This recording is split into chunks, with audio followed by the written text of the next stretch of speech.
Take a look at the tomato plants in your garden and think for a moment about what they are up against through a full season. Blight, fungal disease, mosaic virus. The list of things that can destroy a tomato crop is long, and the products sold to address each of them fill an entire section of the garden center. Most of those products are applied from outside the plant, sprayed on the leaves and the soil surface, working from the outside in. What I am going to show you today is something that works differently. A piece of copper wire pushed through the base of the tomato stem at transplant time and left there for the entire growing season, working from inside the plant outward in a way that no surface spray can replicate. This is not a new idea, and it is not a complicated one. It is old enough that nobody knows exactly when or where it started, and the evidence for its effectiveness is something every gardener who has tried it consistently arrives at from the same direction by watching the treated plants and the untreated plants side by side across a full season and observing the difference between them. The claim is this: a small piece of copper wire pushed horizontally through the lower stem of a tomato plant at or just above soil level reduces the incidence of fungal disease on that plant through the growing season. Specifically, late blight and early blight, the two most damaging and most common fungal pathogens of tomatoes in most growing regions, appear less frequently and progress more slowly on copper-treated plants than on untreated plants in the same bed under the same conditions. This is what gardeners who use this method observe consistently, and it is the reason the practice has moved from garden to garden for generations, without the benefit of a university study or an advertising campaign to spread it. I'm going to tell you what is scientifically known about why it might work, what remains unconfirmed, and how to do it correctly so that you can run the comparison in your own garden and arrive at your own conclusion about whether it is worth continuing. But before I continue, I just want to say I have launched my official Amish Homestead Guide. It will help you with everything from the garden and the orchard to the kitchen, the cellar, and the everyday keeping of a house, the same methods that were handed down through our family and that I share here. You can find it in the description below. Not only will the guide teach you some new tips and tricks, it will also directly support the channel. So thank you, and let us begin. I am Levi Yoder. I was raised plain here in Lancaster County, Pennsylvania, where tomatoes are both the most valued and the most vulnerable crop in the kitchen garden. Blight can take an entire bed of tomatoes in 2 weeks in a wet Lancaster County August. And every gardener in this county who has grown tomatoes for more than a few years has lost a significant planting to it at least once. The disease does not announce itself well in advance. It arrives as a few yellowing leaves on the lower third of the plant, easy to rationalize as normal seasonal aging, and 3 days later, the spots are spreading, and 10 days after that, the whole planting is going. My grandfather used copper wire on his tomato plants from the time I can first remember watching him in the garden. He had been shown it by the man who kept the garden plot beside his, who had been doing it for years before that. Neither of them could explain exactly why it worked. What they had was the observation that their tomatoes in a bad blight year held longer and produced more than the tomatoes of people who did not use it. The practice moved from one gardener to the next, the way most useful knowledge moves, not through books or articles or research papers, but through someone leaning over a fence and saying, "Look at mine and look at yours, and what do you notice?" That is how I learned it, and that is how most of the people in this county who still use it learned it. Here is what copper does in a plant system, and why the wire approach has the theoretical foundation it has. Copper is a micronutrient that plants require in small amounts for several enzymatic functions, including the production of enzymes involved in the plant's own immune response to pathogen attack. Copper ions at the right concentration have demonstrated antifungal properties in numerous agricultural contexts. Copper-based fungicide sprays have been used in commercial agriculture for well over a century for exactly this reason. The well-known Bordeaux mixture, a combination of copper sulfate and lime that has been used to control grapevine and tomato blight since the 1880s, works because copper ions disrupt the cellular membrane and enzyme function of fungal pathogens on contact.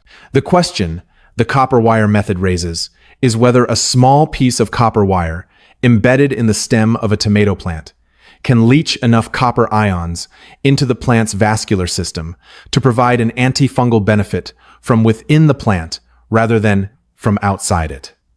The honest answer is that this specific mechanism has not been rigorously studied in controlled scientific trials.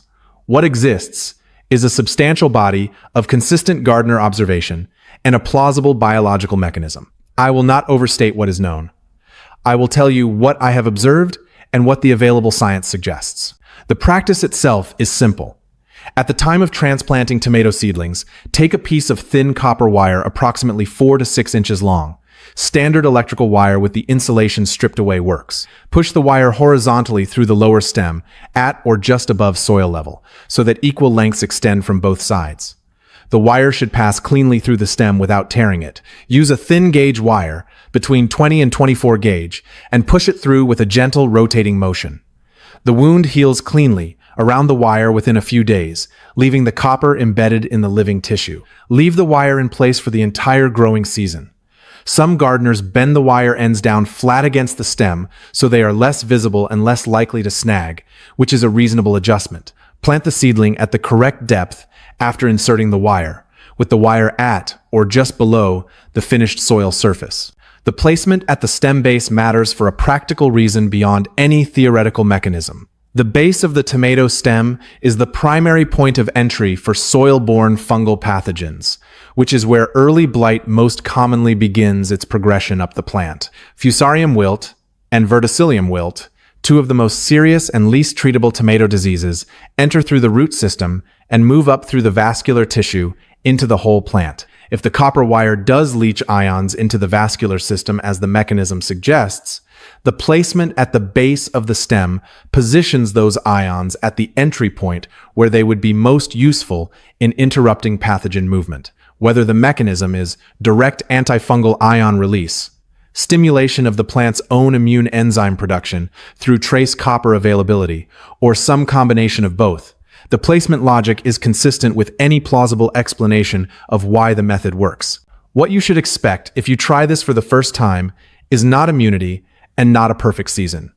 Copper wire in the stem is not a guarantee against blight in a wet year when disease pressure is high. What gardeners who use this method report consistently is that their treated plants hold longer before blight begins to show, that the progression across the plant is slower once it does appear, and that they harvest more fruit from treated plants than from untreated plants in the same conditions over the same season. My grandfather's tomatoes in a wet summer typically held 2 to 3 weeks longer than the untreated plants in the neighboring garden plots, before blight began to show on the lower leaves. In Lancaster County in August, 2 to 3 additional productive weeks from a healthy tomato plant is a very significant portion of the total crop for a family that depends on that harvest. The copper wire method is most useful when combined with the standard practices that reduce blight pressure generally, because no single intervention eliminates blight risk completely in a wet year, and the most resilient approach layers multiple controls. Water the soil at the base of the plants rather than the foliage, because wet leaves are the primary surface where blight spores germinate and establish. Remove and dispose of any leaf that shows the first signs of blight, the yellowing with dark, concentric rings, rather than leaving it on the plant, where spores will spread to the healthy leaves above. Do not compost blighted tomato material. The blight pathogen survives composting in most home compost piles, and the finished compost reintroduces it to the garden the following season. Remove it from the property entirely. Mulch the soil surface around the plants with straw or wood chips to prevent rain splash from carrying soil-borne spores up onto the lower leaves, which is the most common and most preventable route of early blight infection. The copper wire is one additional layer in a disease management approach that works best when every layer is in place. The gardeners who dismiss this method entirely have usually not tried it themselves, or tried it once in a low-pressure year and concluded nothing from the absence of disease that would have been absent anyway. The gardeners who have grown both treated and untreated plants, side by side in a high-pressure wet year, almost universally report a visible difference in how long the treated plants held before blight became established, and how much fruit they produced before the disease forced them to stop. That is the trial worth running for yourself, rather than relying on anyone else's account, including mine. Put a piece of wire through half your plants, and leave the other half without it, in the same bed, under the same watering and feeding conditions, through a full season. Keep notes on when blight first appears on each group and how quickly it progresses through the plant. The bed will give you a cleaner answer than any study that was not conducted in your specific soil, your specific climate, and your specific disease pressure. Personal observation on your own ground is the most reliable data you can gather for your own specific garden. Tell me in the comments whether you have tried copper wire in your tomatoes before and what you observed, or whether this is something you are going to try this coming season. And tell me your county and your state while you are there. Blight pressure varies enormously by region and climate. Some parts of the country rarely see it, others fight it every year, and I always want to know what people are dealing with and what their summers look like in the garden. I read every single one. Next time, I am going to show you what my grandfather did the moment he spotted the first sign of early blight on a tomato plant, the specific intervention in the first 48 hours that stops the progression before it spreads through the entire planting, and why most gardeners wait too long after the first spotted leaf and lose the window in which the intervention still works. The people who built this country with their own two hands knew things we are only just now truly beginning to remember.